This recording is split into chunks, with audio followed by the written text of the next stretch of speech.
Welcome back to my channel. তো বন্ধুরা, সবাই নিশ্চয়ই ভালো আছো, আর আমিও খুব ভালো আছি। আজ আমি নিয়ে এসেছি তোমাদের জন্যে কাতলা মাছ ও পটলের ঝোল।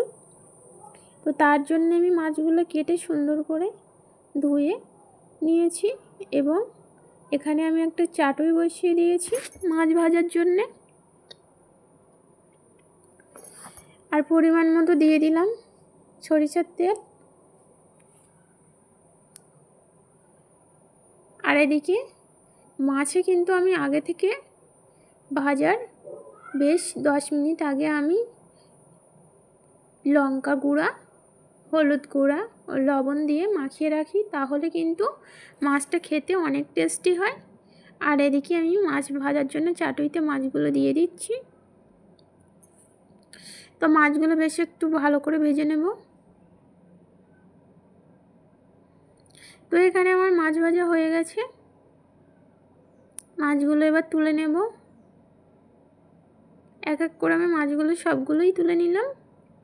আর এরপর আমি এখানে একটা কড়াই বসিয়ে দিয়েছি, তাতে দিয়ে দিলাম সরিষার তেল।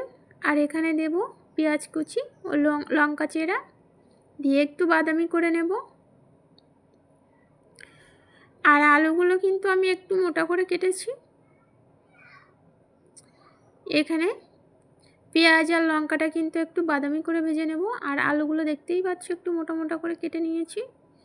আর আলুগুলো দিয়ে দিলাম, তারপর দিয়ে দিলাম লবণ। দিয়ে যখন আলু থেকে জলটা বেরিয়ে আসবে, তারপর কিন্তু আমি এখানে দিয়ে দেব আদা রসুনের পেস্ট। ভালোভাবে নেড়েচেড়ে কষিয়ে নিতে হবে। আর এখানে আমি দিয়ে দিচ্ছি কাশ্মীরি লঙ্কার গুঁড়ো। কাশ্মীরি লঙ্কার গুঁড়োটা দিলে কিন্তু কালারটা খুব সুন্দর আসে। আর তারপর বাদবাকি পেঁয়াজগুলো আমি এখানে দিয়ে দেব। পেঁয়াজগুলো ছোটো সাইজ করে কেটে নিয়েছি, নিলে তাহলে পেঁয়াজগুলো খুব অল্প সময়ের মধ্যে গলে যাবে। তারপর এটা ভালোভাবে নেড়েচেড়ে কষিয়ে নিচ্ছি। একটু একটু জল অ্যাড করবো আর কষিয়ে নেব।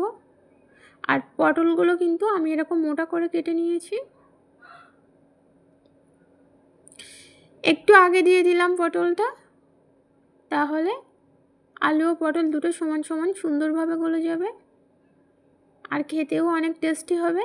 আর যে কোনো রেসিপিতে কিন্তু আমি যে জলটা ব্যবহার করি সেটা কিন্তু আমি একটু গরম করে নিই, তাহলে যে কোনো রেসিপির টেস্ট একটু আলাদাই আসে, আর তাড়াতাড়ি কিন্তু রেসিপিটা বানানো হয়ে যায়। এরপর আমি এখানে দিয়ে দেব হলুদ গুঁড়া,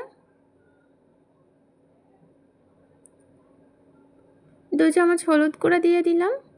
এবার এটা ভালোভাবে নেড়েচেড়ে কষিয়ে নেব যতক্ষণ না হলুদের গন্ধটা যায়। তারপর আমি এখানে দিয়ে দিচ্ছি জিরা মরিচের গুঁড়া, আর একটু নেড়েচেড়ে নেব। দিয়ে তারপর এখানে আমি জল দিয়ে দিলাম। এই ফুটে উঠেছে, এবার আমি মাছগুলো দিয়ে দেব।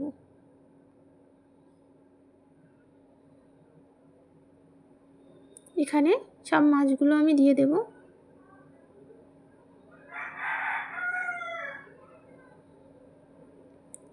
মাছগুলো ভালোভাবে একটু চেপে দিলাম, দিয়ে দেখো এবারে ফুটে উঠেছে। আমি এবার একটু লবণটা কিন্তু দেখে নেব, নিয়ে একটু উপর থেকে জিরে মরিচ গুঁড়া ছড়িয়ে দেব।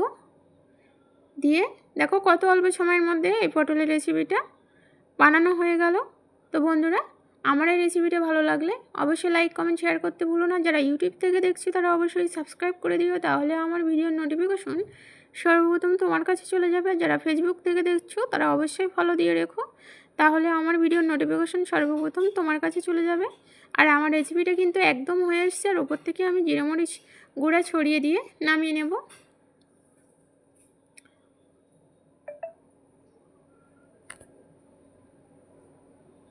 ততক্ষণ সবাই বন্ধুরা ভালো থেকো, সুস্থ থেকো, পাশে থেকো, ভালোবাসা দিও। টাটা, বাই বাই, দেখা হচ্ছে নেক্সট ভিডিওয়ে। Okay, by.